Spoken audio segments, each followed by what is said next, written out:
TripleKO. What's up, folks? All right, we're back. TripleKO returneth. A couple weeketh awayeth from the last episodeth. I'm joined by Matt McMuscles as well as Justin Wong. Hi, guys. How long are we going to continue that? I don't know how that would just eventually happen that way. We got ye old. So speaking of ye old, I wanted to have an episode where we sort of talk about missteps and not like Kazuya. Missteps in the fighting game releases and genre, where essentially there's a game that a lot of people are looking forward to. It comes out and it just does not hit the notes that people are expecting for whatever reason or another. Between either online play or, you know, classic stuff like arcade releases going all the way back to like the 90s. Those games that we recall where it's like, this is gonna be sick, and it's not really what we were looking for. And I think off the top of my head, especially being a content creator, I feel like the majority of my content creation has just been pointing out these missteps and just hoping to, dear God, we don't run into this again. I have a whole show about it. That's a good point. Yeah, Matt has his episodes of When Done It. When Done It. Gosh, that's such a better name. Street Fighter 3 was one of those. But then there's like Capcom Fighting Evolution, which is a whole other thing. That's not even a misstep. That was just like a failure off the bat. Just failure. But Max, you mentioned the first earliest one, and probably the most well-known one, which is Super Street Fighter 2. And I'm sure a lot of people are like, what? Yeah. Or like a lot of casual fans are like, what are you talking about? That was great. They had the new challengers and stuff. Like, yeah, it had that, but it has a whole other thing that competitive players, especially those in Japan, like hated that version for one reason or another. Yeah. And it's like the game that I remember first owning console wise. Like I got Super Street Fighter 2 on the Genesis, my poor fingers, but I don't remember it specifically being like bad, right? Like at least when you're young, it's hard to have perspective on these things compared to the other games when there's like not like an internet forum or something to help you with opinions on why this is bad. But I remember it being fine when I was young, but you learn later on that it was definitely one of those games that was like, oh, there's a lot of problems here. It's crazy because when you think about Super Street Fighter 2, the new challengers, you get 4 new characters. Yeah. You have different sprites, like, you know, like Ryu's fireballs transform and you get like knocked down with the fire Hadouken. So you even have a combo counter now, right? Yeah. And so a new character art on the select screen that looks all sick. Exactly, right? So you think like this game is like a banger, like automatically just based off the things that like Capcom is giving us. But then you start to play the game and you realize why is this game so slow? Like we just came from Hyper Fighting, which is like turbo, and it's like the speed was so fast. It was like really, really intense. But then you go to like the new challengers, and it's like playing like World Warrior, right? In terms of the speed. And that's actually a funny realization, because later on in almost like a lot of the examples will point out, and I can already think of like several that thinking into the future of us talking points of which games I think are big missteps, where that is a big element, where for some reason they're just like, we need to slow it down, right? And it's almost in a very large majority of these games, that is actually the thing. That is actually one of the things that is one of the first big cumbersome elements of like a follow-up title, where they just have a different design philosophy and they just want to do something different than the previous one. And the answer is to tone things down, is to make the game run literally slower. And the first one that I personally remember actually doing that is Super Street Fighter 2, because compared to like Turbo and Hyper Fighting, which the games were speeding the hell up and they were moving quicker, this game like specifically wanted to tone it down, wanted to slow things down, wanted to introduce new characters, and everything just felt off, and it's just a weird game. And it's the one Street Fighter game of all the classic SF2s, I think at this point, that nobody plays. There's like zero. There's a reason to play World Warrior. There's a great reason to play Hyper Fighting or Championship Edition because of new character additions and changes and balances and stuff. And then you get Super, and there's very little reason to play that other than you're just like curious why it is this way, because Super Turbo is just that game, but so much better. So, the story goes that like Capcom producers on the Japanese side were like, yeah, let's just slow it back down. Let's go back to sort of basics. But then like it was D James or like some Capcom USA guys, like, what are you talking about? Super Turbo / Hyper Fighting was doing so well. Let's just continue with that. And then they, superseded them, as they should, because they're Capcom Japan. Yeah. And they're like, no. But then they're like, oh no, we should have done that, and then just went back to ST, and that's them realizing that was a misstep. Because it's so weird because the turbo settings, like, they're optional. Yeah. At least in a home port, right? Yeah, that's like the first time they were options, I believe. Oh yeah. So like, okay, so for the arcade, that's one thing, but like when you release that to the home, why not? Like, why didn't anyone think, why don't we just put those turbo options back in for the home? But for whatever reason, it wasn't. Yeah, and even that game is like a weird one. So talking of Super Turbo, because ST wouldn't get like proper home iterations for a hell of a long time. Like for several years, it was the 3DO version. Yeah. 3DO. And I actually want to get a 3DO to eventually see, like, so what made this version kind of unique and special, because I've heard it's got different music and all this like funky stuff. Yeah. And I'm like, I need to check this out, because I think the only other version, just speaking from like in terms of where the game was being played competitively when they didn't have arcade machines at Evo, there was like some Capcom collection on PlayStation 1 or something. Yeah, PS1. That was the only other alternative to actually play the game, and that one was kind of messed up too. It took like a long time until like the Dreamcast versions and like, you know, later collections you can actually play Super Turbo in home. Oh yeah, for Evo at least, right? They could never figure out which Street Fighter 2 to make, which ST version to run, right? But because before Evo went to console, they would ran everything on arcade cabinets, right? Everyone's happy, and then eventually, we gotta shift to consoles because arcade cabinets, we can't just bring 1 billion of them into the venue, like and it's so hard to find, right? Yeah. Logistic wise, right? So the first ST tournament that was ever ran on console was the Dreamcast version. Yeah. Right. And they didn't even have like the actual like disc. They burned it, you know, because that's what Dreamcast does. And that was Super Street Fighter 2X for matchmaking, right? Yep, for matchmaking. That weird version, yeah. Yep. And then after that, they used this PlayStation 1 version in like 2005, right? And that one was like super weird. Everybody hated it. All the players that normally were like known for playing ST pretty much got bodied in the tournament. Like none of them made it out into top 8. This is a different game. Yeah, different speed, different games, different properties. And then it was the PS2 collection with Third Strike and Hyper Street Fighter 2. They didn't even do ST. They just ran Hyper Street Fighter 2 because they're like, okay, let's just move on and play Hyper Street Fighter 2 as the tournament. And then they finally realized, you know what? We're just going to get arcade boards and call it a day. Yeah. And that's how they ran ST after that. Because there's so many different versions of ST. Like, you know, speaking a little off topic, there's like a billion different versions of that game at some point, between the one that lets you select everything. And it's funny that, like, that is a direct answer. We've seen Hyper Fighting, we've seen World Warrior re-released time and time again, because these are classic games. The only one that will like be omitted from collections if they have the option is Super Street Fighter 2. And it's the one with, like, you know, the fist going through the wall type of stuff, the brick. Like, that version is so lost to time now.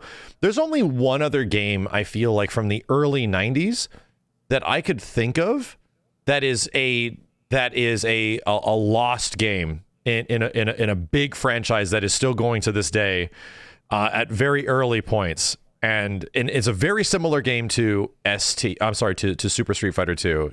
Can you guys, you picking up on my jive turkey here? I'll pick up your jive turkey. I'm gonna guess Mortal Kombat 3. Hell yeah. Because completely invalidated by Ultimate, and it was also a misstep in the sense that, like, we took out way too many characters people liked. Scorpion wasn't in it, right? Scorpion wasn't in it. That's crazy. Katana, Melina, and they added Ermac, or was Ermac in the home port? Anyway, the arcade Reptile. So yeah, they did that. They did a rebalance and stuff. But aside from, like, they still didn't bring back Raiden or Johnny Cage or something. Those were the two big people that were missing. But they brought back Sonya and Kano, who were missing in MK2. Mm-hmm. But they did that. But aside from that, like, it's a better, more competitive game overall. So MK3 is like, you know, no one plays that competitively because Why? There's no reason to, right? UMK3, like, yeah, you're right, completely in the same way. ST completely invalidates Super Street Fighter 2. UMK3 invalidates MK3. There's like, unless you're just curious what the misstep was and you just want to check that out, there's so little reason to go back and play MK3 from my understanding.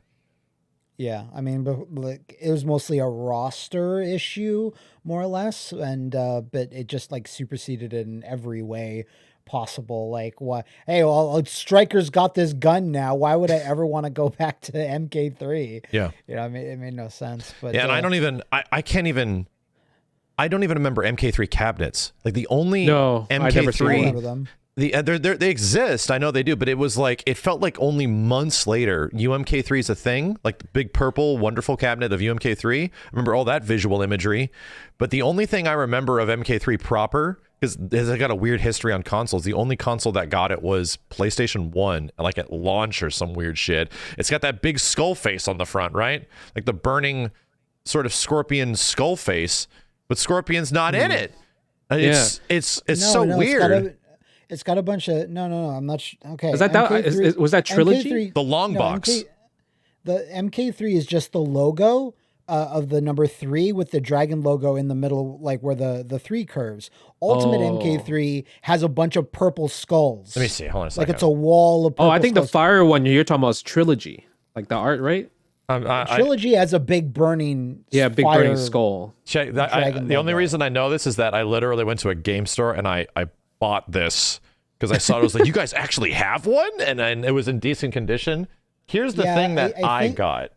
I think you might be thinking the PlayStation 1 version of MK3. I think that might have some burning skulls on it. Yes. Yeah, that's what I'm saying. That's Like, it. Yeah. and this is the only, from what I understand, this is the only time MK3 was released on console. This version. No. It was released on Super Nintendo Genesis. Oh, you're right. Okay, I'm thinking of CD-based systems, so it wasn't on Saturn. It wasn't like on. Yes, it wasn't. That's true. The actual proper version later. Yeah. Okay. Because Sony paid for an exclusive for 32-bit systems, so the Saturn had to settle for an embarrassing Mortal Kombat 2 port. Yep. They were like, we got to have something. We got to have something. I think it came out. That's I think what it came I out was a few thinking of. months before the PlayStation version of like to try to seal the thunder. Like, here's the most arcade accurate port you can get. I don't even know if it was. I'd have to ask like Mustard or Ketchup about that. Like, is the Saturn port of MK2 any good? The answer is probably not. We've played it a few times. I think it's like as close as any of them got. Really? Okay. Yeah, and because of just of like color palette, things like that. Yeah, and like sprite size and stuff like that. But yeah, MK3 is just weird. Like when you say it seems like months, it only took a few months. Well, it's because it did. Like I think Ultimate MK3 just like came out much less than a year later. I want to say 6 months later because it's they basically just updated the board, right? And that was basically it. And I never like until we had like legacies and stuff like that where new Mortal Kombat games are coming out, we'd go back and see like MK3. I don't think I ever actually played this version of the game. It existed for such a small period of time, like you said, and the only time I remember playing was like literally doing teleport side switches with Scorpion in the arcade, and that's what I remember. But that's about it. Like, and then you learn this game's like they replaced Sub-Zero with Henry Rollins or some shit, and they just eliminated Scorpion. I'm like, who wants to play that? That's super whack. Well, the Lin Kuei finally got the revenge. That's what it comes down to, bro. Exactly. I only ever rented MK3, but I bought Ultimate MK3. Like I was just like, oh well, this will be the best version ever. Why would I? I'll just rent MK3 until I've had my fill, and then when Ultimate MK3 for consoles came out, that had even more shit than the arcade version. Didn't look as good, didn't sound as good. Obviously, it was missing like some things, and I think Shiva was missing for whatever reason. Just Weird. Storage capacity of the cartridge. Just Shiva's gone. She was too hot. She was too many too hands. Hot. I think it's on the back of the box. No Shiva, too hot. Too hot for your CRT. What was the other one I was going to mention? Like around this time frame. Oh no, this is it. So I have a question for you guys. Mortal Kombat wise, is Mortal Kombat 4 a misstep? I don't think so because when you mention the arcade cabinets, I see that Quan Chi big face on that arcade cabinet. I remember that Quan Chi face. That Quan Chi face is there. I remember nobody playing the machines. That's for sure. I remember Quan Chi like put a quarter in, asshole, like looking at you playing Marvel vs. Capcom or something. They just thought like, having Uncle Fester on the side of your cabinet, people will want to play, I think there's a Twitter meme about that where it's just like Quan Chi staring at you. No, it's the Twitter account, like daily pictures of Quan Chi on MK4 There we go. and it's like 1,000 pictures a day. Like they don't do one picture a day; they do like 12 or whatever. There's surprisingly a random movement of like people trying to get Arcade 1-Up to make a Mortal Kombat 4 machine, and I'm like, bro, nobody wants that, but I guess you just want the cabinet at this point. But you could do it because you could put MK4 Gold in there and just have that busted ass game with all of its glitches, and like people would get that, I think. But most people would want it just for Quan Chi on the side. I think at first it's easy to assume MK4 was a misstep, but then I think they really did take some stuff that did and expand upon it for the 3D MKs because they had the weapons. You were able to switch to weapon stance, right? Yeah, weapon stance. It was like a specific command that you would do. It was like, you'd have to remember it. So it's like a special move and people could, exchange the weapons and stuff when they drop them. But then they extended that further into 3D MKs with the style switching and the weapons style. So yeah. And I was about to say, like, I remember one of the most shocking things that happened in MK3 or UMK3 when I was playing Scorpion and pressing like a button and you'd pull out a fucking battle axe. And I'm like, what the shit? And like certain characters would suddenly just have weaponry, and then they sort of were like, okay, well, what if we make that like a thing? But I don't remember that for every character in the previous game, but I'm assuming that was like a highlight, because even as a very young kid, I remember that being a thing from MK3 games, right? So I'm assuming that was like the big inspiration of like weapon stances. You can now switch and you could pull out a spear or some shit. You're actually right, because in Ultimate MK3, they gave Scorpion and Reptile little weapons in their hands for just their for their dial combos. It was weird. It was just them. Maybe Katana used her fan. Yeah, she used her fan. Yeah, she used her fans for her combos. Yeah, but like before that, Scorpion and Reptile didn't have hand-to-hand weapons. And most of their ninjas didn't use anything. No, not aside from the spear, but that's like a different thing. But yeah, like MK4, it seems like the odd duck out of all of them, because like the 3D MKs did a lot of different things aside from the style switching, just the way the gameplay is. Like some people might say like the 3D MKs were kind of a misstep. When you do 3 games in a row that are all very similar, like, nah, they kind of went with that. It was a success enough that they continued it. So I feel like the only misstep in that middle era is maybe like Armageddon. And the only reason Armageddon's a misstep is because they just like drop what is valuable to Mortal Kombat as a franchise with the creative fatalities and stuff like that, and like the sort of the roster's bloated, but I don't know if I can call that a misstep, right? It's essentially like the Smash Ultimate of like Mortal Kombat rosters. I think if they had more time, because I think that was like an accelerated time frame to get that game out the door, because all those extra characters they added are like, they're all very samey. Like they have like a kick special, a projectile, and that's it. So like a lot of people feel that like in Mortal Kombat Armageddon, since they had to spread out all the styles, like everyone starts to feel very similar, and a lot of people didn't like that's what I remember system. Remember like characters looking so similar when they were doing one move, and it's like, oh, they have the same moves. Oh, okay. Yeah. That's pretty much what Mortal Kombat 4's problem was. So it's kind of like they went back to Mortal Kombat 4 because everyone's like dial combo was literally the same, like punch kick launch.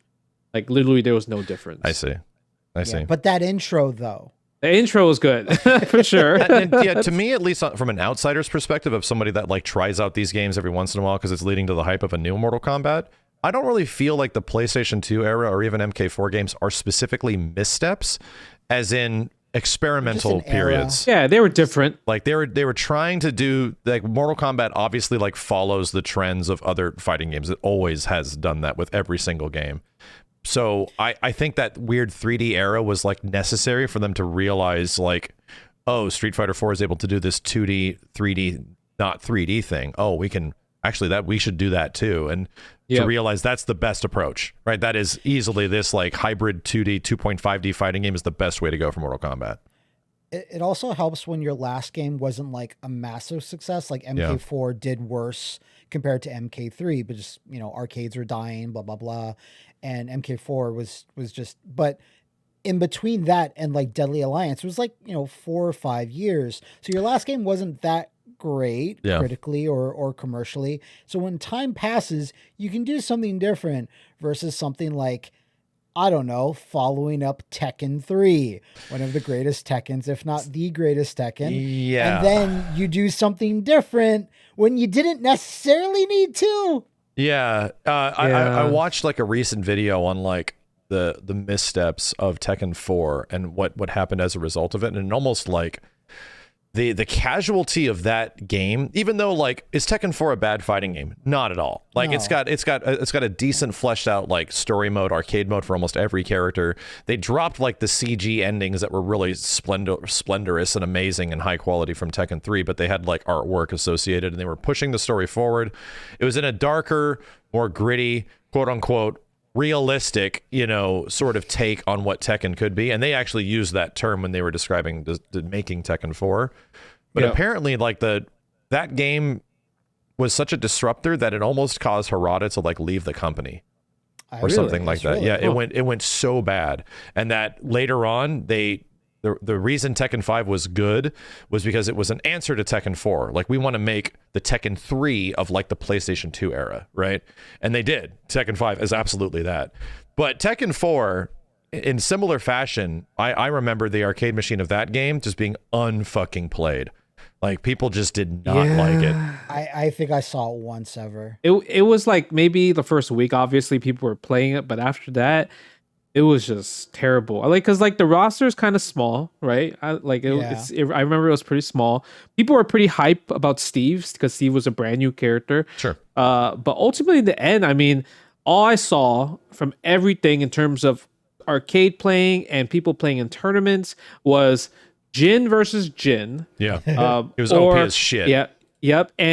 And the only stage you're able to play is the arena stage, that UFC arena. Yeah. Because every other stage just has like this, like kind of like, it's not even playing field, right? So like people didn't like that, and then you could hide behind a pillar, and then you can't attack through it. So it eventually kind of like went away from a traditional fighting game, and that's why a lot of people just didn't play it or didn't even try different stages, because there's like, you can't play a fighting game like that. That's what people were thinking. The biggest reason that stuff was there, and once again, like, and this isn't a knock on Tekken, Harada has literally said this is the case, that Virtua Fighter was like the pioneering game, and Tekken would just be like, okay, we'll do our version of that.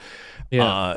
It was because of Virtua Fighter 3, and Virtua Fighter 3 was a game from like 1996, right? It was several years before Tekken 4 would eventually make its arcade release. And what was the big gimmick in VF3?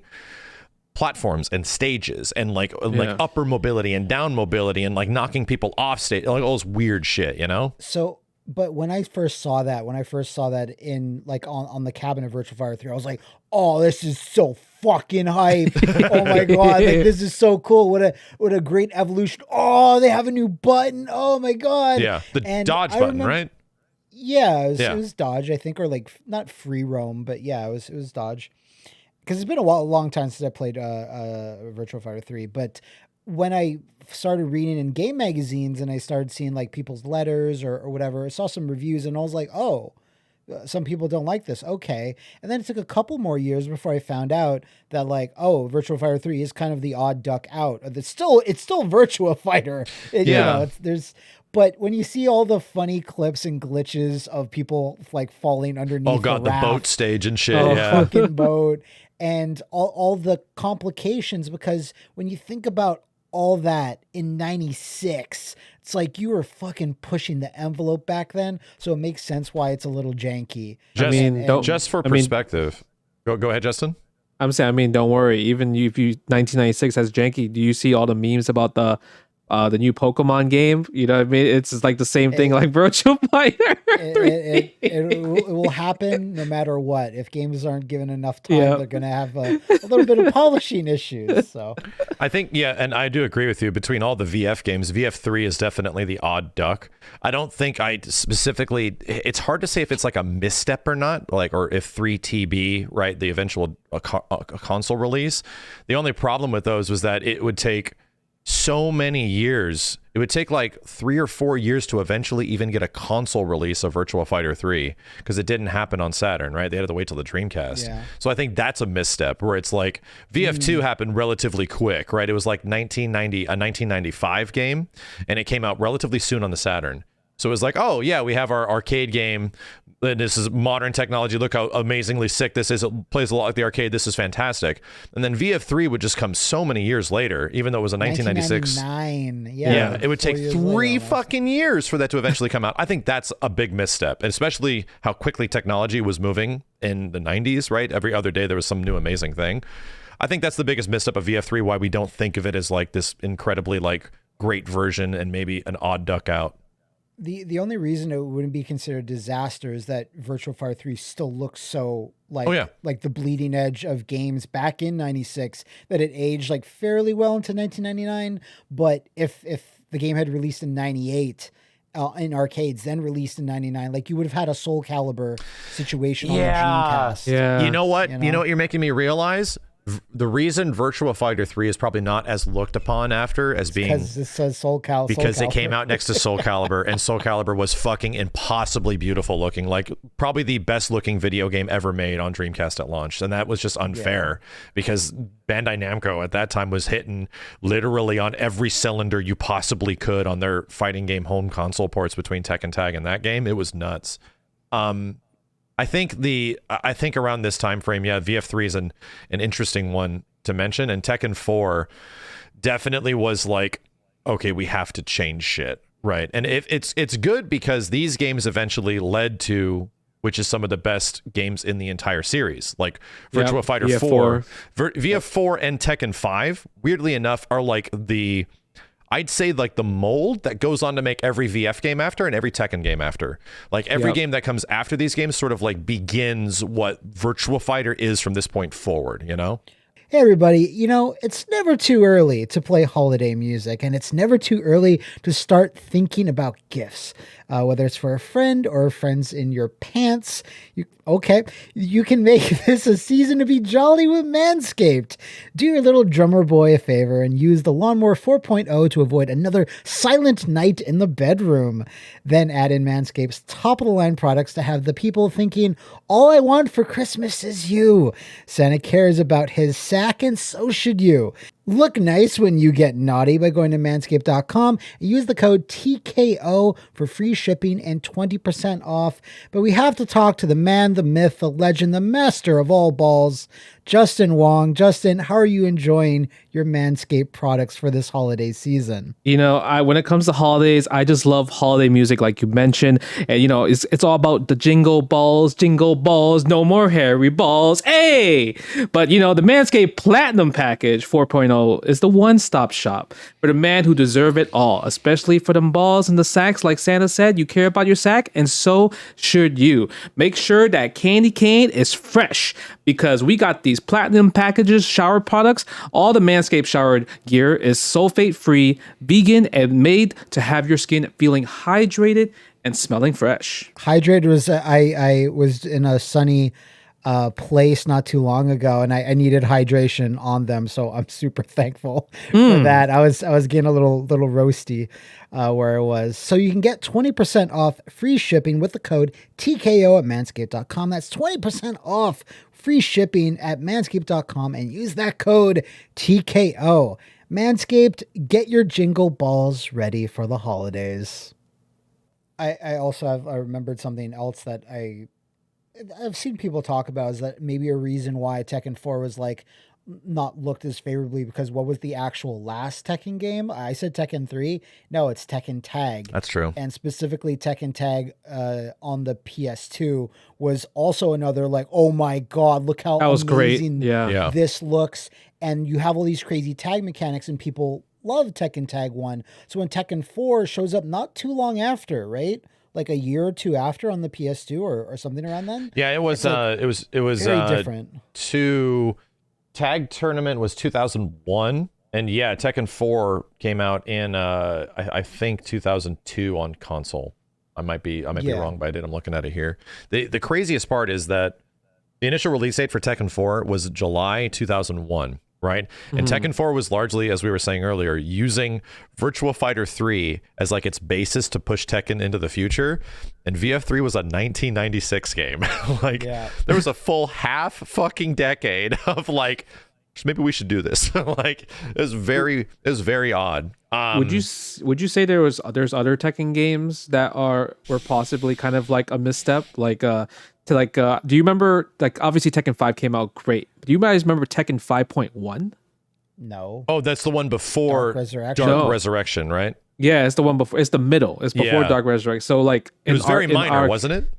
It was a big change. It was in our arcade. They gave us Tekken 5.1, which introduced like kind of the life bars are different, a whole balance change. They literally sent us like a new board for like a new Tekken game. So Tekken 5 just went out the window, and Tekken 5.1, and then like literally I think 5 months down the road, they're like, yeah, this port sucks, and let's make Dark Resurrection. And then Dark Resurrection saved the Tekken 5 franchise. Yeah, from what I remember, like, because the console version was not that. The console version was like the vanilla version. Yeah, it was 5.0. It was 5.0. From what I understand, it fixed, like you said, a lot of problems, but also introduced new problems that were suddenly like, oh shit. So and it didn't actually add new characters. There was no brand new content except we're just going to fix like infinites or bugs or anything like that. And then you get the proper finality of Tekken 5, which is Dark Resurrection. Only way you can get that game now is either on like a PSP or the PS3 version. And they're both fucking fantastic if you can get them. Yeah. And that actually adds like a whole bunch of characters. I don't know if it was like Dragunov or Lily. Yeah, Lily and Dragunov, new stages as well too. And that complete balance overhaul, they've changed like a lot of the damage. No more like one launcher to fucking death sort of shit. No more Steve. I think Dark Resurrection, the only part about it is that it doesn't have all the full console features of Tekken 5, but that is arguably like, if you want the best T5, Dark Resurrection on PS3 is amazing, and it's in 1080p and it's beautiful. It's really a shame that they, like, I think we've talked about this before in our collections episode. How is there no Tekken collection? How is there no Tekken collection, dude? Me. Like ever, right? There's never been one. That's a misstep. That's crazy. What the hell? Is Tekken 5. Because it had the arcade ports of Tekken 1 to 3. But how is there not, like, that's just free money. Yeah. I know, it's crazy. That's really crazy, actually. Someone needs to scream at Harada, but then he'll just scream at them back. Yeah. He'll be like, he'll just get the shirt. Don't ask me for shit. but then he's like, here's the collection, though. I actually had it all along. I want to go back to Tekken 4 for 1 second. Who is the boss of Tekken 4? Heihachi in a diaper. Heihachi in a diaper. Yeah, you're right. Because in my head, I was like, it's Heihachi with a diaper. I'm like, but that has to be wrong, says Matt. Oh, no. I'll have these two fine gentlemen correct me. No, it was Heihachi in a diaper. Heihachi in a diaper. And it's kind of amazing. He's dead. No. Hey, what was it? The Heihachi is dead meme came from Tekken 5. That's 5. Yeah, he died in 5. It's true. Sorry, yeah, but he wasn't actually dead. Like, even in other endings, he's just getting more mad. He's alive. This was the return of Kazuya, because he was gone. Kazuya was thought to be dead after 3. Okay. The intro was good, though. Aside from diaper Heihachi, Heihachi in Tekken 4 also had like the pimp coat with a tiger like trim on it, right? Yeah, that was his other costume. I think the pimp coat was Tekken Tag, maybe even Tekken 3. Right. Yeah, like Tekken Tag was the pimp. Tekken Tag had the pimp coat. Yeah, you're right. Yeah. Because Tekken Tag had a really brief, like, basic intro because it was, it was Tekken Tag. Sure. And I just remember seeing that intro all the time and just seeing the pimp coat. And I was like, when I grow up, I'll get that coat one day. It's so cool. The pimp coat. You know what's crazy about, like, when you think about Tekken 4, if it's completely a misstep, is like Heihachi's the boss. While when you look at other Tekken games, it has like these monster characters, Devil Kazuya, Jinpachi, and I'm like, damn, these bosses are cool. And then Diaper Heihachi, here you go. Well, that was the one of the reasons why it was a misstep, is that even looking at a little bit of the behind the scenes of the game, which I did just haphazardly over the past week, they were going for a slower, more gritty, realistic version of Tekken. It was kind of like they were literally taking like the Virtua Fighter route, where it's like, oh yeah, well, Virtua Fighter's a bit like slow and realistic. It was having an influence on them just because Virtua Fighters always had an influence, even though Tekken was more popular. And it just didn't work out, right? Like grounding Tekken and making it quote unquote more realistic wasn't really what people wanted, and making it effectively slower. I think that game just like does not have backdash canceling. Like you can't move in that game if you want it's to. stiff. It's very stiff. It's insanely stiff. So like when characters have these ridiculously over fucking powered attacks and buttons like Jin, you just have to eat shit. Like he just gets to do it and you can't do much about it. At the same time, when we're talking about these missteps or odd ducks, there's usually, there's like reasons for it, right? Yeah. And one of the things I've seen people been talking about in recent years is this great video. I honestly forget who made it, but it's called The Atmosphere. The video itself is just called The Atmosphere of Tekken 4. And it's basically saying no Tekken game has this atmosphere. No. It's unique in that way. Yeah. So the people that do like it are like, no, this Tekken is awesome. Yeah, it's got some things about it that are like, could use some polishing or whatever, but like nothing has. And I actually played it I want to say like a month ago, just a couple of random rounds. And Sure. I'm like, yeah, this is different. It feels It's so much weird. different. Sound wise, like it's so much more mellow. Like instead of like a like a hype ass like Tekken techno game, it's not that. It's going for something completely different. Yeah. It's There's also no that way. POW. Like, how when you get hit by electric, you feel it, like, because it gives you like that POW effect. I feel like there was, even Paul, when he hits you with a Death Fist, there wasn't enough POW compared to like the other Tekken games. It's more realistic, Justin. That's Okay, what I it forgot. is. Less POW. And it's funny you mentioned that, Matt, because there was another game that also feels around this similar time frame, even a little bit before Tekken 4, that thematically feels so much different than the previous game that once again the audience did not jump on, and you have the historic what happened on it that even I made a video about too, which is Street Fighter 3 New Generation. Yeah. We've obviously talked about Street Fighter 3 a lot, but you can't really have this conversation without mentioning it, because it's like there's so many factors of, a completely different team was making this.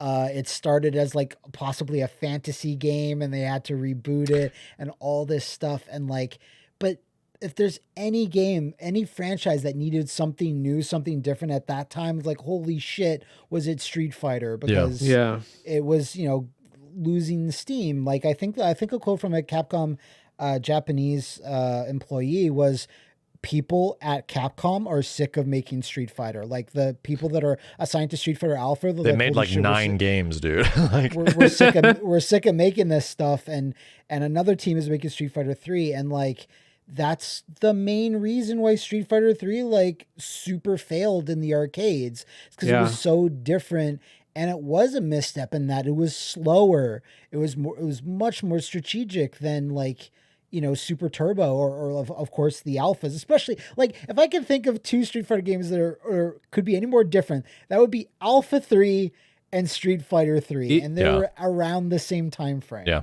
I think it's because people were also uncomfortable because of the way you were learn how to play Street Fighter, of Hadouken, you jump, sure you can, like that was taken away in Street Fighter 3 franchise. Like fireballs were just like deemed useless. You can jump because people can be like, oh, I can parry your Shoryuken, right? So then on all these characters are completely different. There was like no more Guile, right? There's no more like Zangief. You only have Ryu and Ken. So I think a lot of people just felt uncomfortable because like all the skills that they learned from previous Street Fighter games of like Street Fighter 2 and Street Fighter Alphas, they couldn't use it in Street Fighter 3. And I love it that I learned from Matt's video how in early development it was like another game. Like it wasn't actually a Street Fighter game when they were first like concepting it, and it turned into Street Fighter 3. And I was like, that's such a crazy tidbit. I did not know that. And then not even like I think it was several months later on the Capcom official art Twitter, which is just an amazing account to follow. Yeah, it's so good. They for the first time scanned in the original concept art for Street Fighter 3, the non-Street Fighter characters that are in the game, and they're fucking wild. Dinosaur. What the shit am I looking at, dude? Like Japanese businessman holding a briefcase that is a little hunched over. Like there's the weirdest like character designs. I'm like, oh, this was definitely not a Street Fighter game. Like it was described as fantasy, but I got the impression from the article I was reading that was like a bad description. They were like, we don't even know how to describe it, because it was essentially like mix in the weirdest parts of Tekken, dinosaurs, and then like, let's say not a businessman, but like a doctor, like Dr. Boskanovich or something. Let's just throw random occupations. Let's just put WWE shit in this, just, I'm a doctor, I'm a dentist, I'm a dominatrix, and I'm a raptor. I don't know, but it's like at the same time, well, that probably would have been an even worse decision for Street Fighter 3 in like the mid to late 90s.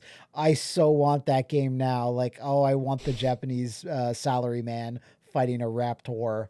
It reminds me of like there was a weird like Virtua Fighter offshoot game on the Saturn that included like Japanese businessmen and salary women and like home like moms and stuff like that, but they were fighting each other.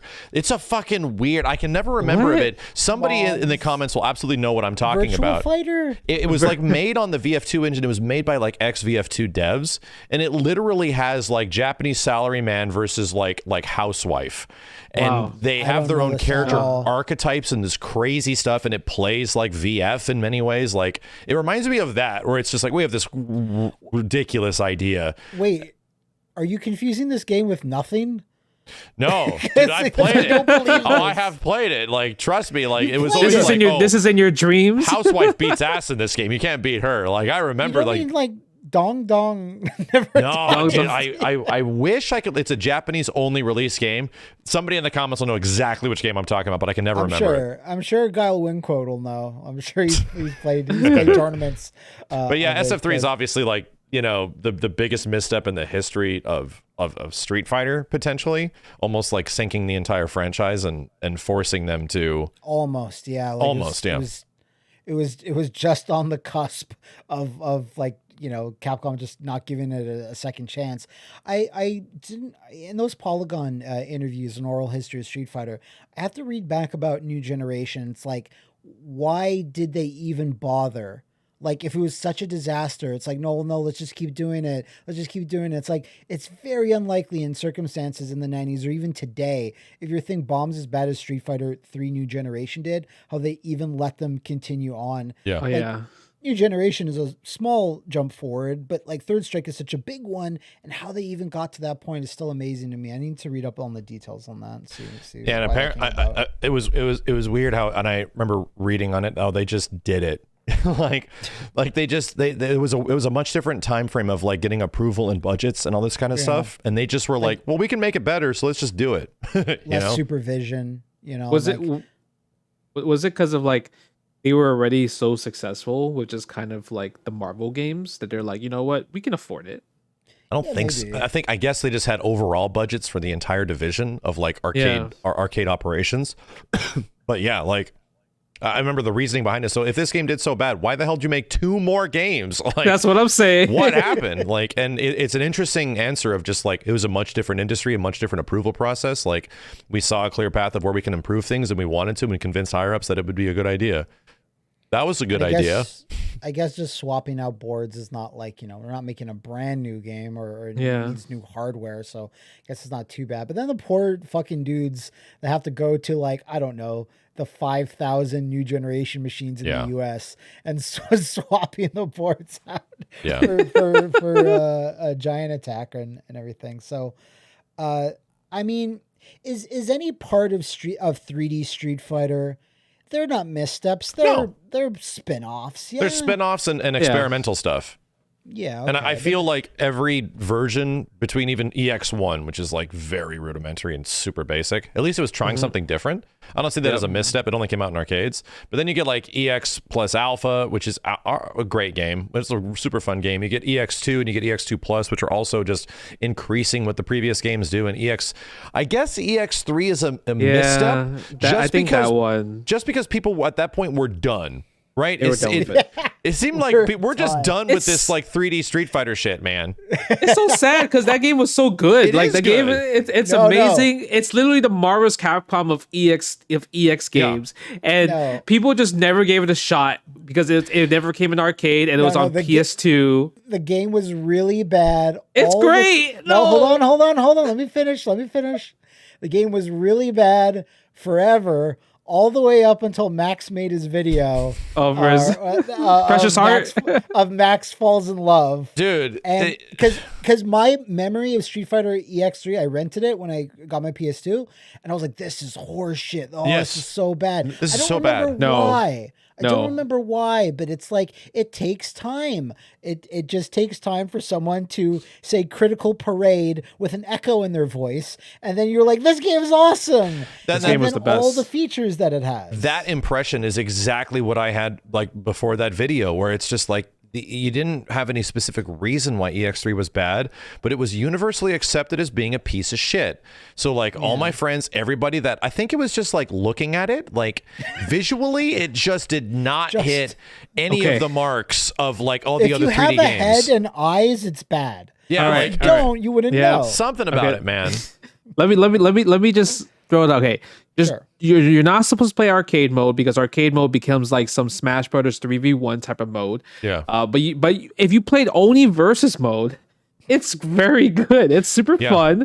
You get 6 meters. Okay, like the reason why I'm going so hard is because as a child, I stayed at my friend's house for a whole summer, and the only game we had was Street Fighter EX3.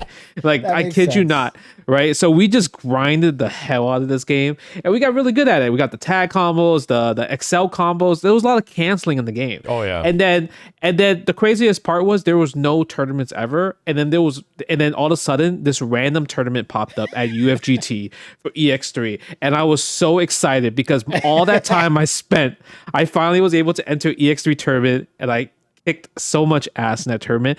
And yeah, that's why I love EX3 so much, because my time was not wasted. You should petition for it to come back at Evo, dude. You need to start this grassroots campaign. Listen, all we need is them to make a EX3 collection, and we call it a day. Oh, Let's just make yeah. fighting collections all day. But I need an EX3 collection though, for reals. No, they could. What the fuck does the EX games run on?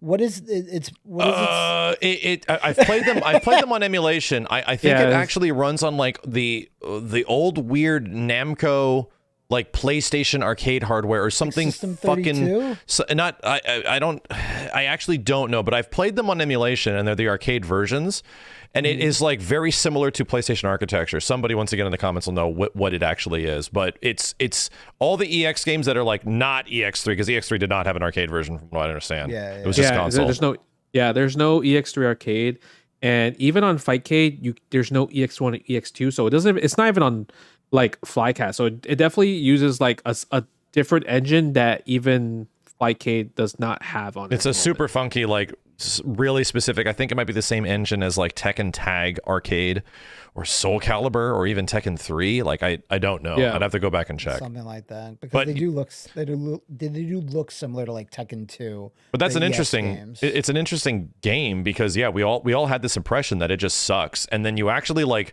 take a little bit of an adult introspective and just be like, this game sucks, but you know what, I'm gonna try it. And then you open up the instruction booklet and you realize how fucking insane it is. Like, wait a Yep. minute, like what, you can do this in this game, you can do that, we never did any of this. Like, you just look at the mechanics for a second and realize this was like early era fucking Marvel versus Capcom 1v1 stuff. Like, what the hell?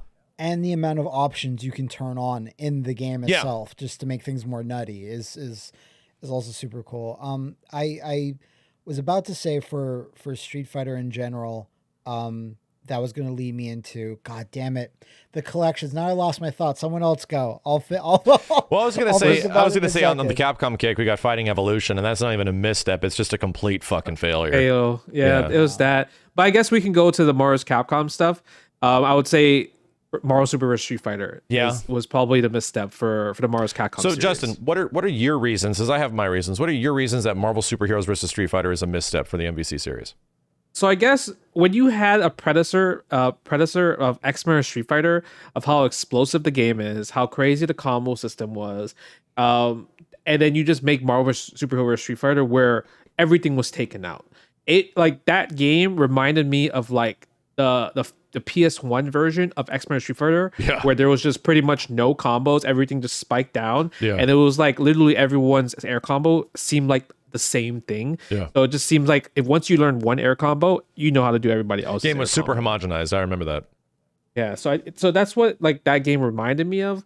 with Mario Super Street Fighter. Like obviously they have really cool things. Like the music was really good in that game. The secret character, like they showcased secret characters that X-Men Street Fighter never had, and that was really cool as well too. But I guess like, and even Cyber Akuma was cool too. But just overall the gameplay, it was just. It didn't really pack that Marvel's Capcom flavor, like that Marvel series where you could just do infinites, right? Because back in the day, infinites were the hot shit. Like when you played Marvel Superheroes and X-Men Street Fighter, and you see everyone doing the Cyclops Infinite, people were really excited, and people were willing to take that Infinite because they're like, well, if I hit you, I'll do the same thing, and that was taken away in Marvel Super Street Fighter. You never realized what you had until it was taken away. And I think the only thing that game technically innovated on gameplay-wise was assists. Like, it was the first game to actually make your partner come out and do something, and they were, like, very specific. Like, they had a ton of startup animation, like, and only some of them were actually good. Akuma had probably one of the best ones. Funny, hilariously, Tatsu assist is good on Akuma. I think the things I remember about MSH VSF is that, the announcer's amazing. The presentation is great. There's a lot of things that are really good about it. The roster is fucking trash. Like the game, like the entire top row is nothing but like Shotos, right? Yeah. Which is. I mean, I don't have any really issue with that. But the problem is Shotos in X-Men versus Street Fighter versus games always suck. Like they're not that fun. And then the Marvel side of the roster also was pretty fucking trash. So number one, the roster sucks. Number two, there is no new characters. I'm not going to include fucking Norimaru because he was Japanese exclusive, right? The Japanese comedian guy. Yeah, Japanese comedian, playable only in the Japanese version.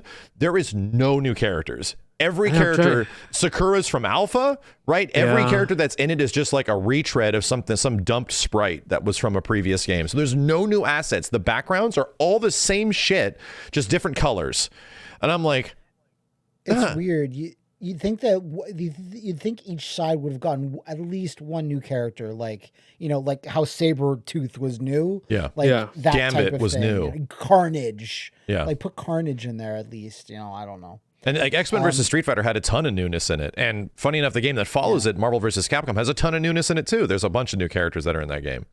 So I guess it was just that middle game where they're like kind of pressed for time, right? Like people like to give MVCI a lot of shit as being like the worst versus game in the series. It doesn't hold a candle to X-Men Marvel Superheroes versus Street Fighter, in my opinion. Yeah, it's that I think that one is like I didn't even think about no new characters. I was like, damn. Me neither. I was like, wait, you're right. Yeah, the only one that I could think of is, but he doesn't really count, is like Shadow, right? Because I don't even count him as a new character. He's not. He's just Nash.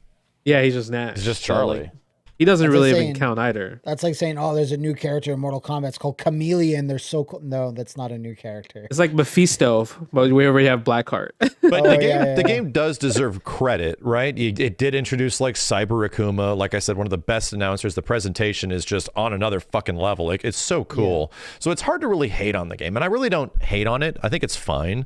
But gameplay wise, it does come across as like this is probably the least fun versus game of all of them.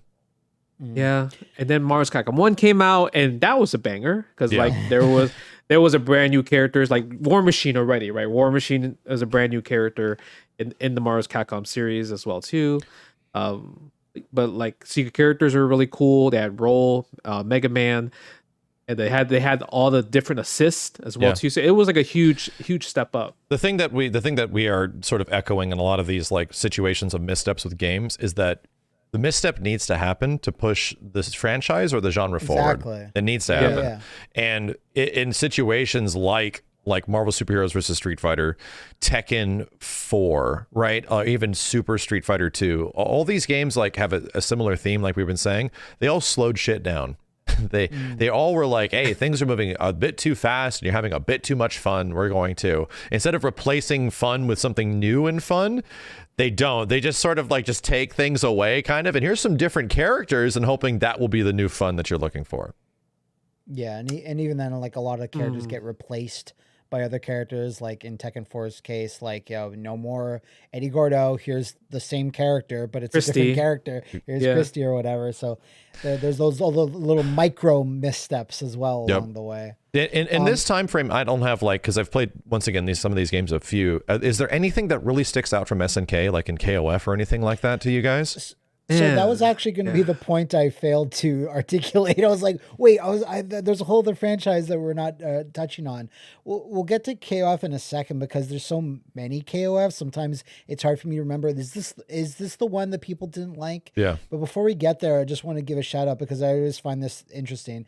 In Fatal Fury, it was considered Fatal Fury 3 to be the odd duck out, where SNK staffers like Oda to this day is like, oh yeah, we really messed up Fatal Fury 3.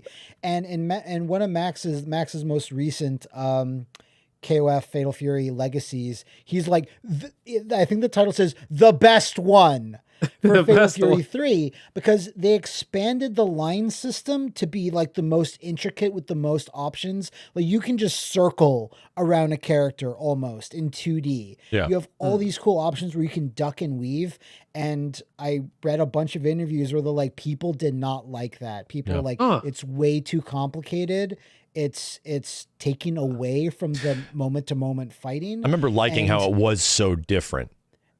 It was so different, and also remember, huge reduction in roster. Oh, okay. Like it's just Joe, Terry, Andy, Mai, and like 4 new characters. There you go. That's so short. Yeah, that's very little. Geese, whereas Fatal Fury Special, the last one had like 17 characters if you count Rio in there. I think there's another echoing sentiment. If you want your game to be considered a misstep in the franchise, just take out a bunch of fucking characters that people like.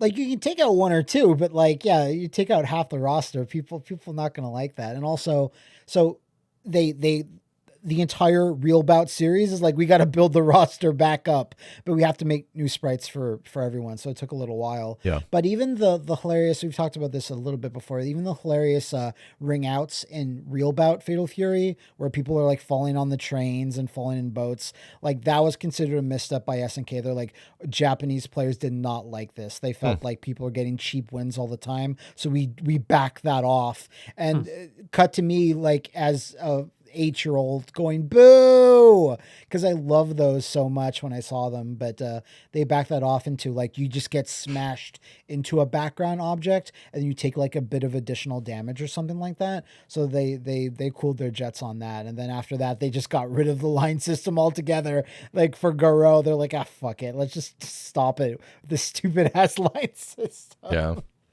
So that it was always a mechanic that was like in Fatal Fury for a long time, but they could never really seem to get a handle on it to be in an area where they felt satisfied with it, and players did. So then they just gave up on it essentially. So we'll see what the new Garo does. I'm super interested to see whether they keep that. I'm gonna assume not. And I'm trying to think of anything in that time frame that felt like a misstep to me personally as I was going through the legacy for KOF 15. The one that sticks out was KOF 96. Something I was thinking about 96 or 99. Yeah, and or the two. And I can't remember the thing that comes to my mind immediately about KOF 96 was that it felt so much worse than 95. Like actually playing the game felt worse.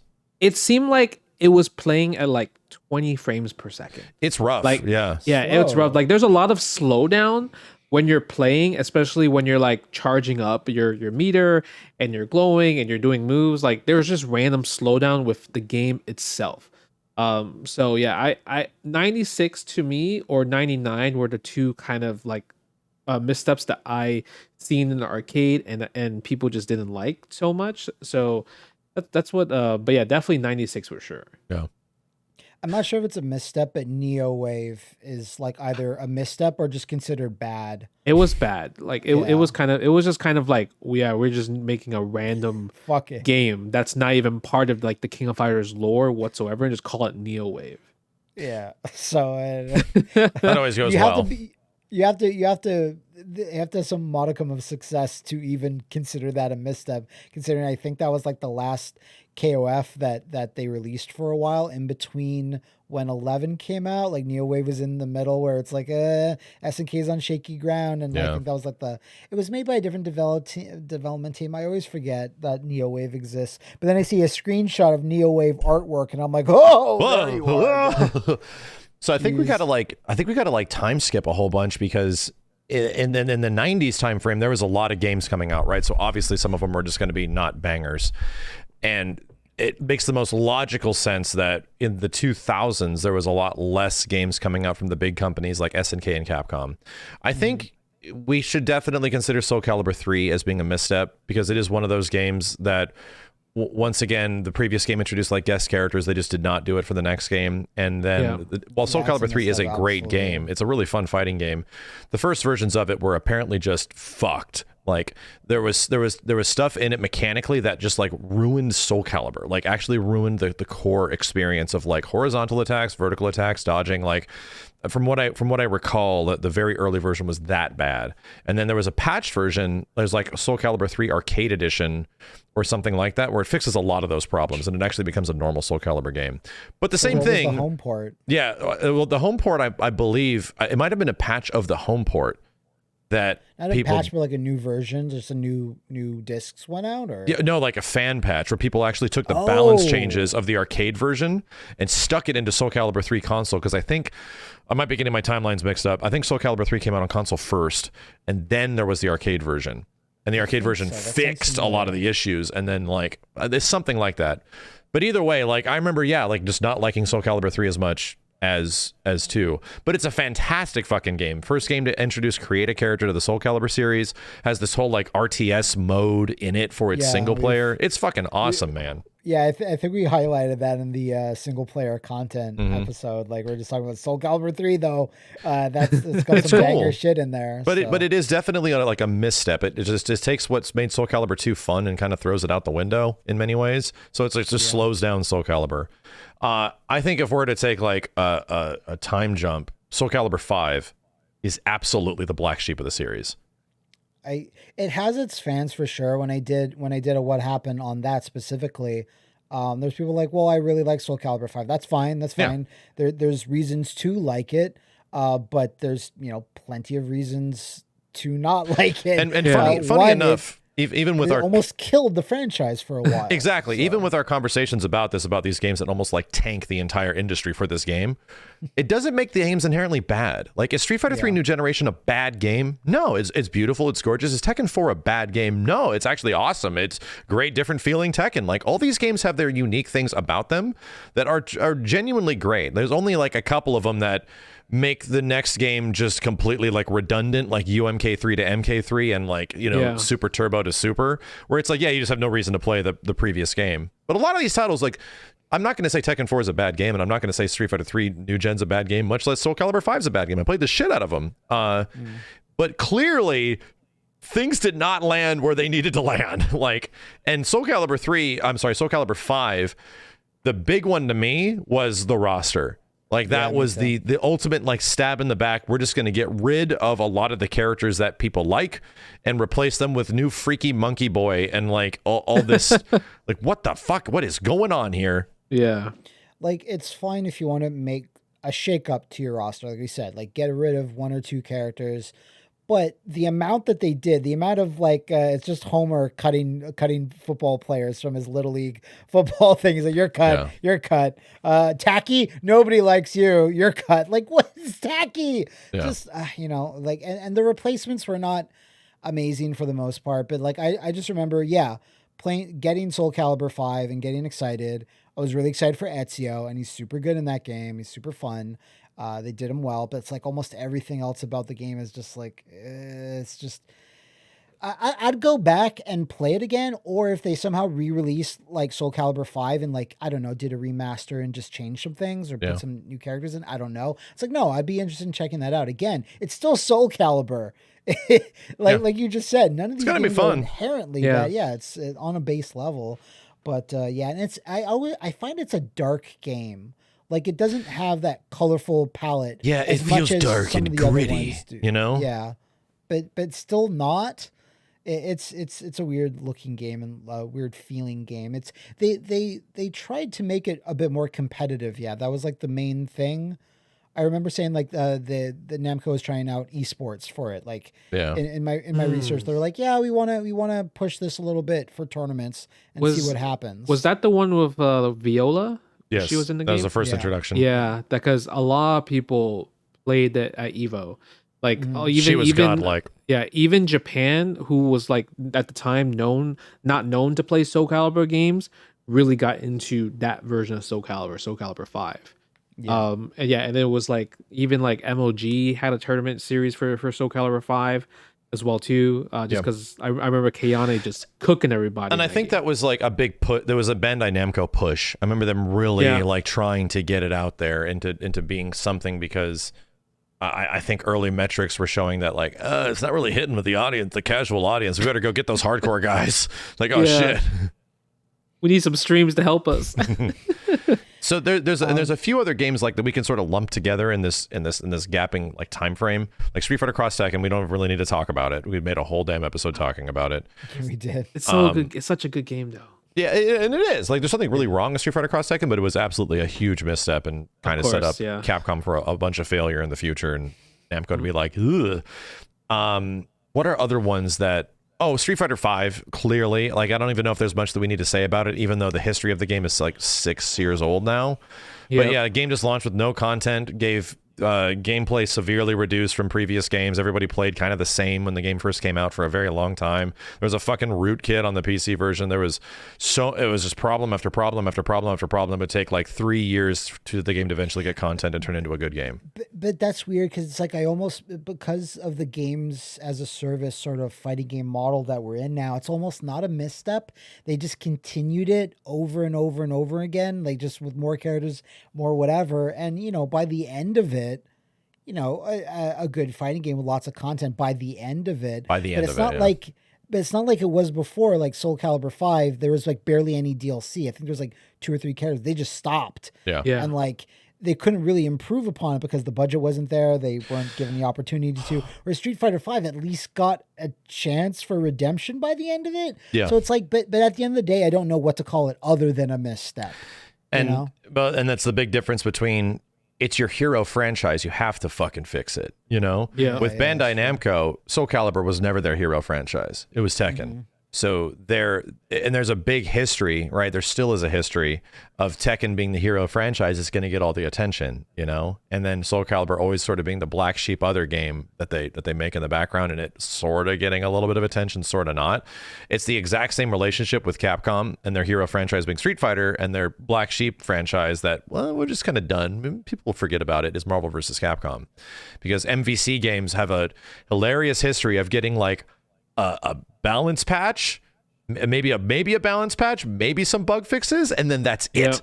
And like only within like a month or two after, here's a couple of characters, that's it, you're done. And all these games like effectively are just like finito within a very short period of time after they're released. And then you get the Street Fighter series, which is hilariously 7 years of content and support, like all this kind of shit. I remember another company that we haven't mentioned that made a crap ton of games. Arxis, the Guilty Gear franchise. Nice. Yeah. Right? What's and the big Guilty step Gear in 2, Guilty Gear? baby. Oh, Guilty Gear Slash. No, Guilty Gear 2. The greatest Overture. Guilty Gear. Yeah, Overture is definitely a misstep because it's like not a fighting game. Yeah, it's different. I don't count Overture and Asuka, right? Because they were like It kind has of a like 2 in way the title. off, How can right? you? But Guilty Gear Slash. So you mean XX Guilty Gear slash. XX slash? Okay, I was about to say. Yeah. So there's Guilty Gear, then Guilty Gear Reload, and then Guilty Gear Slash, and then Accent Core, and then Plus R, and that was like the end of that, like type of art style. So what before was we the- got to Xrd. Well, this is definitely this part where I missed out on, because I got Guilty Gear X, and then we all got XX when it came out on PlayStation 2, and I don't even know if Slash got like an American release, did it? Neither do I. I don't remember if Slash got a console release or anything, but it was an arcade. Yeah. And I just remember from like talking to Guilty Gear players that everybody hated Slash because literally everything that you could have done in Reload was taken out. So like like literally all gone, right? And then Axe and Core, the one after Slash, was like they put everything back in, so people were all happy again, right? So Slash was like that one game where everyone's like, we don't want to play this game anymore. Yeah. From the competitive side, like, so everyone hated this game, and like that was probably the lowest entries of like competitive Guilty Gear until Axe and Core finally came back and fixed things, and that's when they started adding like EX moves, just like more ways to false roaming cancel. So that it really did. Axe and Core really did save the game after Slash kind of ruined it. Do you have any idea? Like, have you ever heard of anything? What the impetus to make Slash was? Is it the same thing we've talked about before? They're like, let's bring it back to basics. Let's not let you do crazy shit. That's pretty much what it is. Okay. All right. It became like a Street Fighter. Like, so like all the crazy stuff that people love doing in terms of like crazy combos and pressing lots of buttons, it was all taken out in Slash. Mm-hmm.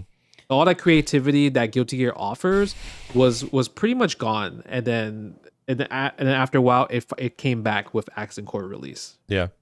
And I'm trying to think of even like if we're to bring this to the modern day, there's not a lot of like modern day missteps that took place outside of MVCI. I think the last one that we can all just agree on, MVCI was a huge misstep because it was, not the roster and the visuals that people wanted. What do you mean? There is one that, I would say. I know of another too, actually. Because, I love Mortal Kombat X, but Mortal Kombat 11, and that's a hot take. Oh boy. So I was about to, I didn't want to say MK11. I did not. But I was going to ask the question, what is Injustice 2 a misstep? On a base, okay, it's really weird because Injustice 2 looks so much better than Injustice 1, but it obviously has gameplay issues. It's hard for me to go back to Injustice 1. It's so ugly looking. Yeah. But its color palette is all like super desaturated. It's just really, really ugly to go back to. But gameplay wise, I remember liking it quite a bit. Yeah. When I moved over to Injustice 2, had fun for a bit, check out all these supers, check out the story mode, but then after a little while, and I'm sure Max and Justin know a bit better, it's like you play that competitively and it all falls apart. Batgirl all day. But I mean, they had the Ninja Turtles though. They did. Yeah. They had Hellboy. There's a lot of really cool. There's a lot of they were cool. Really cool stuff in Injustice 2, and that's all in the wrong game. Yeah. That was unfortunate. But your hot take, Justin, you feel that MK11 is actually a misstep? After playing MKX, oh my god, come on, man, that one's tough. It's tough because it obviously had issues with like the grind and blah blah blah and the gameplay changes, but like, can the highest selling entry in a franchise be a misstep? And that's the problem, where it's like what we consider a misstep at this point, like it is. That is such a touch and go situation where it's like, is going to be person to person whether or not you feel a really specific way about gameplay, right? And this was where NRS games really boiled down, because all these games are worth it. All these games are worth their asking price. They have the most content. They increase in visual fidelity from game after game after game, and they're clearly some of the best selling and most popular fighting games of all of them. But to a degree, they have become insanely polarized in terms of like existing fan base as far as what they like out of NRS games. And Injustice 2 and MK11 have been like the two outlier games where it's like, okay, like they are trying to do something different, and you're either really going to like this or you're really not going to like this. It's like when Mortal Kombat 11 was first revealed, and they showed the new HUD, and it's all different. The graphics are so fucking good. It's so exciting. It's the most exciting thing that's ever happened on planet Earth, right? Yep. So, but then, the game comes out and you're really excited and you're playing it. But even your early impressions, Max, when you went to the event, you're like, yeah, okay. I got so much shit, Matt. You have no idea. I do have an idea.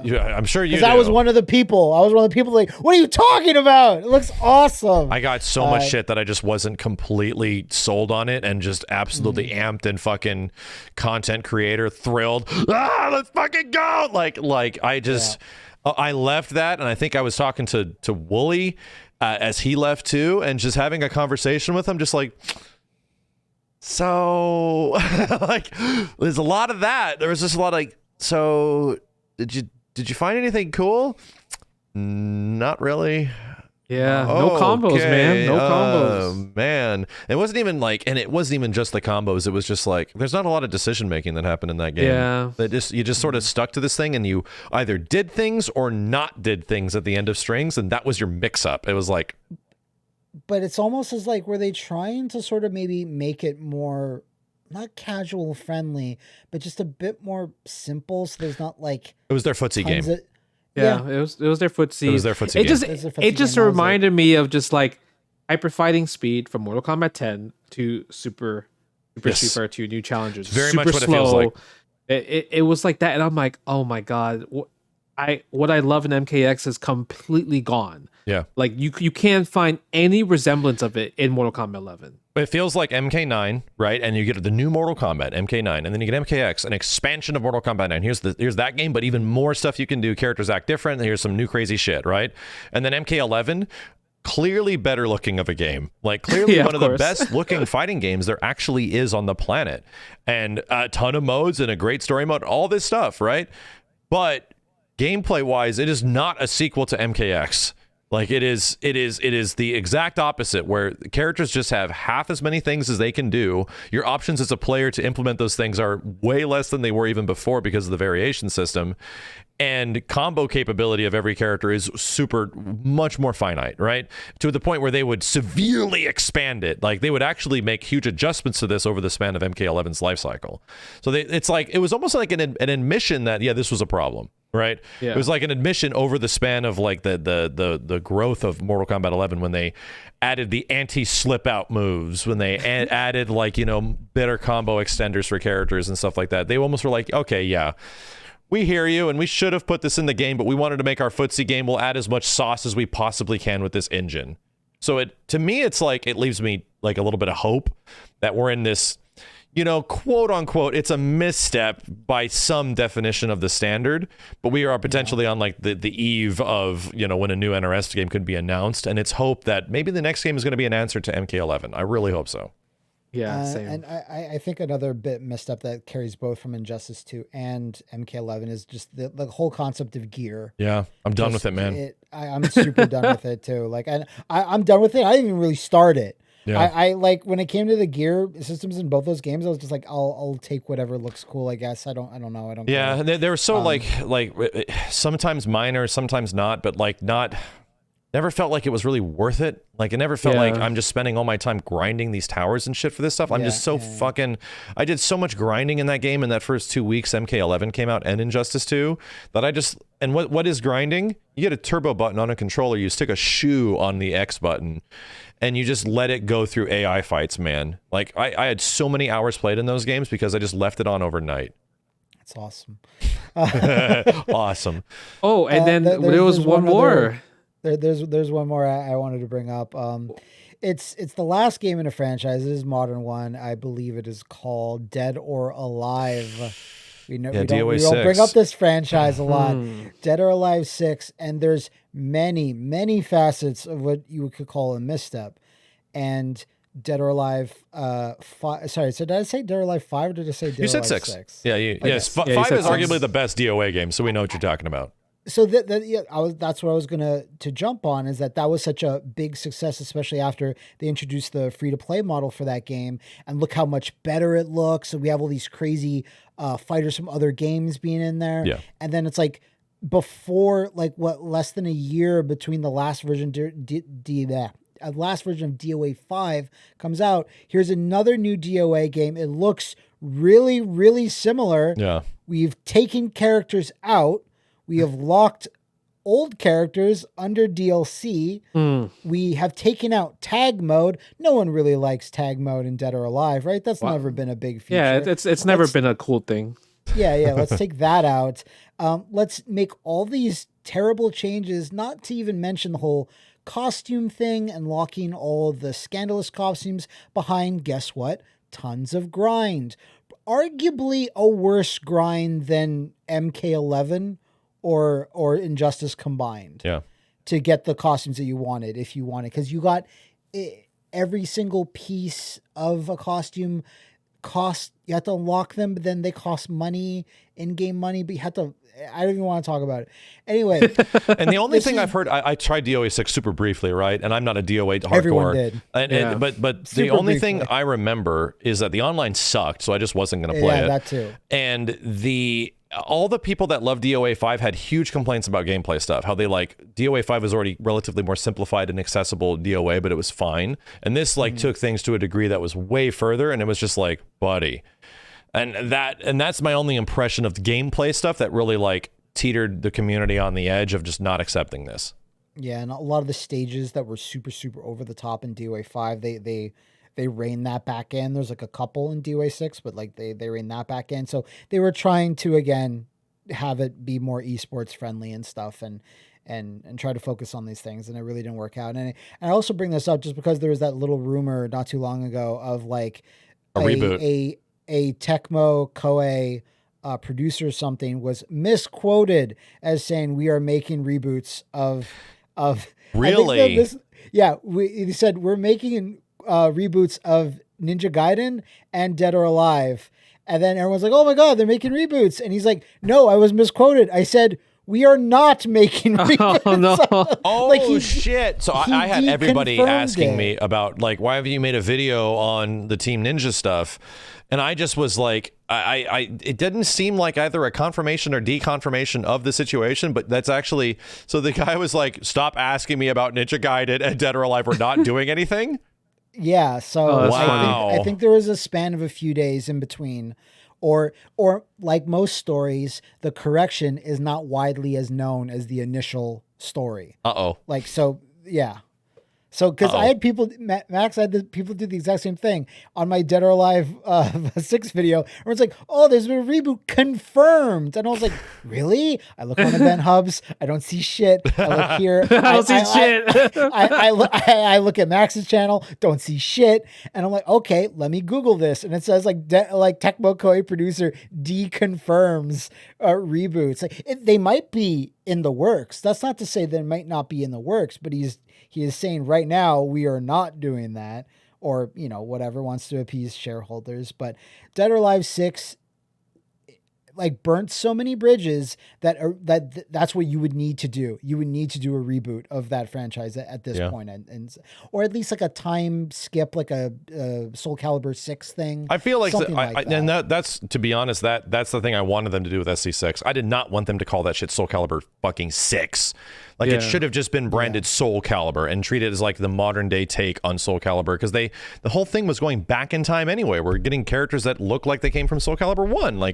Why did they have to put a V and an I next to it, man? That was not going to make it more sellable. And it's the way that I feel about Virtua Fighter, where if VF is going to come back with a new game, it should not be called Virtua Fighter 6, for God's sake. It's been too long. Yeah. It's been 15 years since there's been an actual new game and not a port of an old game. So Virtua Fighter needs a proper reboot. And any game that does that, any fighting game seems to do that, I'm like, okay, that makes sense. It's like Mortal Kombat, the reboot Mortal Kombat was the last game was versus DC Universe. It might be confusing. Where does that fit in? Just call it Mortal Kombat. It's starting off a new era. That makes sense. But it's like Tekken 7, so fucking hot, sold 1 million. Of course you're going to call the next one Tekken 8. Yeah. Because you have all this goodwill and success. But for Dead or Alive or Virtua Fighter, you just call it Dead or Alive or Virtua Fighter at this You need point. to approach them from a marketing standpoint differently. You need to. The laurels of the game and how good or bad the game is will not be able to carry it into a Tekken 8, or a Dragon Ball FighterZ 2. You don't have that luxury. Because you can't call Garou what it would actually be called, which would be Fatal Fury 13. I think by now, right? You can't call it. You could call it Garou too, but I don't see that happening either. How about yours, Justin? What's your last one that you were thinking of? Brawl. Good call. That's a great call. Brawl. Damn. It's crazy because they had so many cool new characters, right, coming into the game. But man, the slip The whole slipping and falling thing. Just a slower game than the previous game. Oh my god, that was like the worst thing I've ever experienced. And as soon as you say that, you're like, yeah, that's really bad. But then you remember Subspace Emissary, the best mode in a Smash and it was game. one of the best-selling Smash games of all of them. Like, yeah. But it's absolutely a misstep, Yes. the game overall, right? Wow. The online, remember it had Fucking online? trash, man. I loved Wii games online because it was just it was just amazing. You're like, this barely works. I know. It's funny.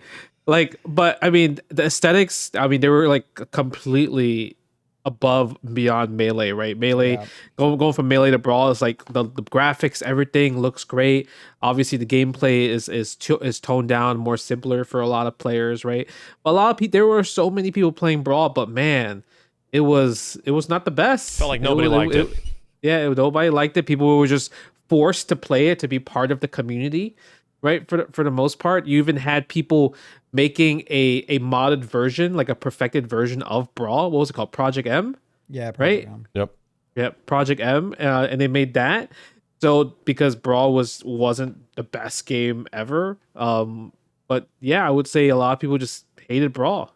I think it's similar to MK11, where casually on a casual level, insanely like, lots of people successful. Probably like, yeah, insanely successful. Lots of people like, oh, this is great. Look at all these fun new characters, and did well enough there. But obviously, it was a misstep because slipping and other elements like got fucking taken out of there for Smash 4, which is sometimes I struggle to remember there was another one. I have to thank. Sometimes I struggle to remember Smash 4. I have to thank Justin, because he literally is like, Smash Brothers Brawl, the biggest misstep of all the games we've talking about technically, and it's the game that literally has characters taking missteps and falling on the floor.